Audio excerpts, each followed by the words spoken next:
안녕하세요. 나합격 종자기능사의 꽃쌤입니다.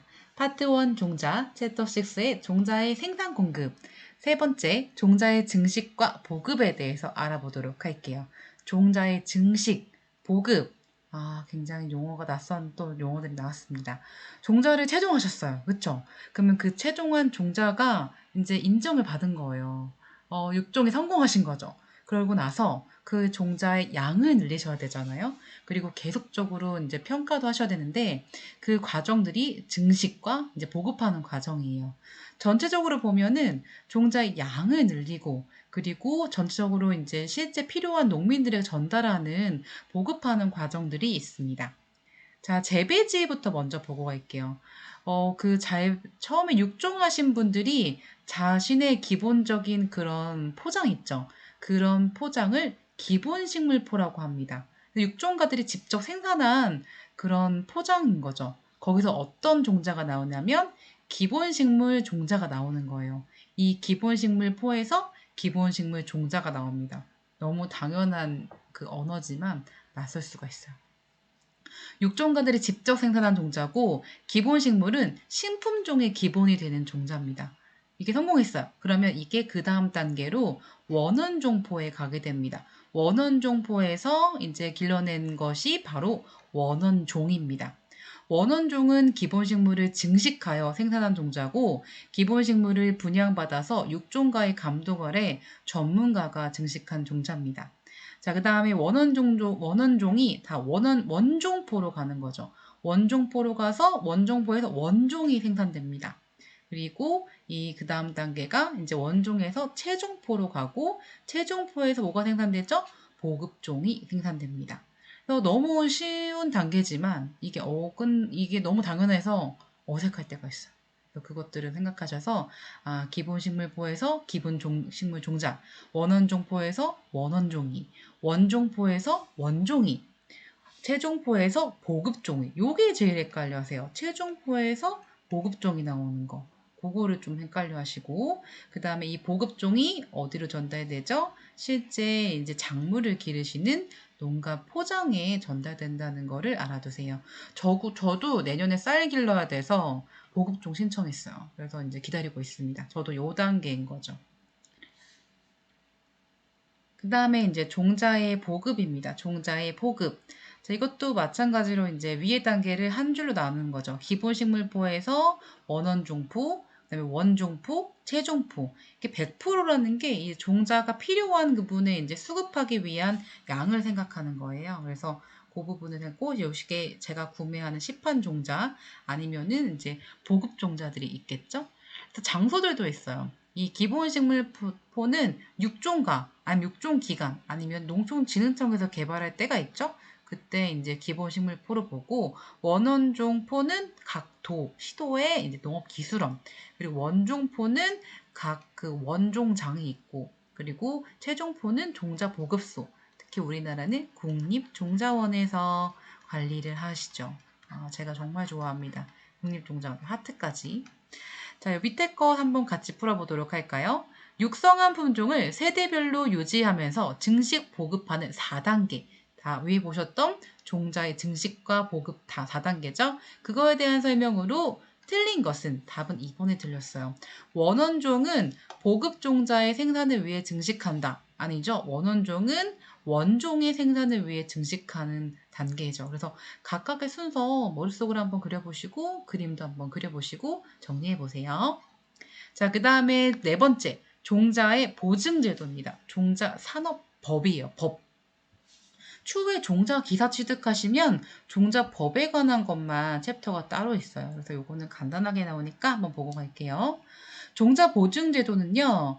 당해 품종의 종자로 적법한 기준에 맞게 채종되었고 조제되었는지 품질 기준의 합격을 국가, 동그라미 쳐볼까요? 국가 또는 종자관리사가 보증하는 제도입니다. 그래서 종자의 유전적인 특성 및 품질 등을 국가 등은 종자관리사가 보증 판매하도록 함으로써 우량 종자의 유통 질서를 확립하는 거예요. 그래서 포장 검사, 그 종자가 채취된 토양에 대한 검사, 아니면 수분 검사 이런 걸 하거나 아니면 종자 자체의 검사를 하기도 합니다. 자, 그래서 종자 보증의 종류 및 대상은요, 국가 보증은 농림축산식품부 장관이 행하는 보증이고요, 자체 보증은 종자업자가 종자 관리사를 통해서 하는 보증입니다. 자, 보증 표시는요, 이 국립종자원에서 가면 보실 수 있는 그런 예시 표시인데, 종자 검사를 받은 보증받은 종자는 이걸 판매하고자 또는 보급하고자 하는 자는 종자 표시를, 보증 표시를 하셔야 됩니다. 자, 그래서 문제 한번 보시면 종자 보증을 위한 종자 검사 항목으로 틀린 것은 했을 때 1번이 틀렸어요. 그럼 종자 보증 검사 항목은 아래와 같습니다. 그리고 세부적인 종자 검사 항목은 뒤에 단원에서 또 이제 보시게 되니까요. 챕터 A세 종자 검사에서 세부적으로 보실 거거든요. 그래서 이거는 그때 가서 한번 더 자세하게 볼게요. 종자를 채종하셨으면 수확 및 건조를 하셔야겠죠. 왜냐면 장기 보관하기 위해서는 여러 과정들이 또 있어야 되는데, 자, 우리가 수확 및 건조할 때 먼저 종자의 수확 시기를 한번 보셔야 돼요. 이 최종 적기라고 하죠. 종자의 수확 적기는 최종하기의 적기다. 그래서 우리가 크게 화곡류와 채소류를 분류합니다. 화곡류는 이제 벼나 보리 이런 것들을 얘기하시는데, 이 등숙 과정이 있습니다. 벼 알이 맺히고 이게 이제 익는 과정은 5가지로 분류해요. 유호황안고, 유호황안고, 유숙기, 호숙기, 황숙기, 완숙기, 고숙기 이 5단계로 분류를 합니다. 각각의 이제 세부적인 내용들도 보다는 여기서 이제 종자 기능사 수준에서는 종자를 이용하는 최종 적기는 황숙기고, 작물이 이제 벼알로서 이제 식용으로서 이용하는 적기는 완숙기다라고 이제 구분해서 그 등숙 과정에서 가장 적절한 시기를 묻는 게 이제 나옵니다. 그리고 채소류에서는 백숙기, 녹숙기, 갈숙기, 고숙기 이렇게 이 4단계로 이제 분류를 하는 거죠. 채소류는 4단계, 화곡류는 5단계. 자, 그런데 여기서 가장 이제 그 단계도 중요하지만 이용하는 적기가 언젠지 그것도 알아두세요. 화곡류는 유호황완고, 유호황완고, 채소류는 녹갈고 너무 이렇게 리드미컬하게 안 돼서 그냥 채소류는 백숙기, 녹숙기, 갈숙기, 고숙기 이런 식으로 계속 말을 해보셔야 돼요. 그래서 손으로 쓰고 눈으로 보고 귀로 듣고 말로 하면 기억력이 상승돼서 더 장기 기억으로 갈 수가 있거든요. 그래서 항상 말해보시고 누구한테 가르친다 생각하시고 이해해보시면 훨씬 더 좋습니다. 자, 만약에 종자의 수확이 적기보다 이르다, 너무 빨리 수확했다. 그렇게 되면은 건조건조해서 이제 종자가 쭈글쭈글해지고 이 정선이란 뭐냐면 종자를 정리하고 이제 선별하는 작업이 정선이거든요. 그럴 때 미숙한 그런 종실이 많기 때문에 손실이 됩니다. 저장 과정에서는 조기 태화가 될 수도 있고 이 이르게 채취하는 과정이 수분 함량이 높은 과정이 많아요. 그래서 탈곡이 어렵습니다.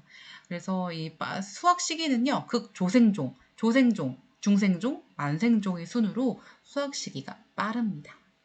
자, 수확 후의 관리 방법은요, 기상 조건 및 수확 시에 감염이 최소화될 수 있도록 약제 살포하기도 하고 빠르게 저온 시설에 보관하기도 합니다.